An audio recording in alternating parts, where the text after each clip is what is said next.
la sortie de l'estomac dans le pylore, donc, et après ça fait le duodénum. Dans le creux du duodénum ici, vous allez avoir le pancréas, derrière tout ça, qui va passer comme ça, et qui va venir au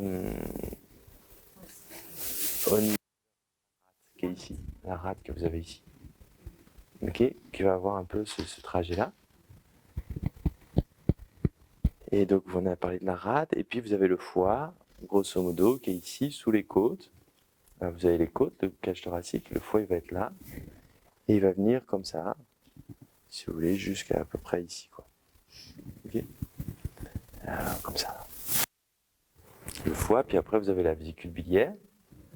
Et la vésicule biliaire va y avoir un conduit. On va voir tout ça un peu plus en détail, hein, au fur et à mesure. Mais vous allez avoir un conduit qu'on appelle le cholédoque, et qui va arriver au niveau, pareil, du duodénum ici.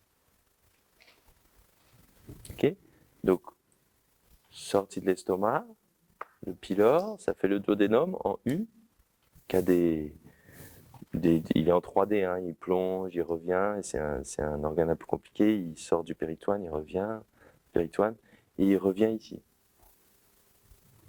Donc ici, vous avez la sortie du duodénum, on appelle la valve duodéno-jugénale, c'est-à-dire qu'elle sort du duodénum, puis elle va dans la première partie de l'intestin grêle, qui est le jugénum.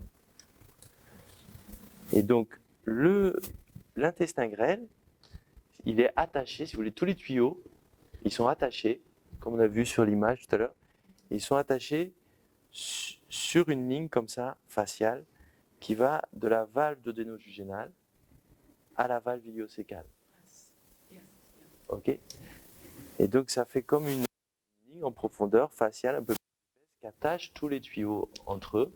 Et donc nous, on va tirer comme ça en prenant conscience de cette ligne-là et en essayant de faire bouger cette ligne-là. Et voilà, donc ça marche.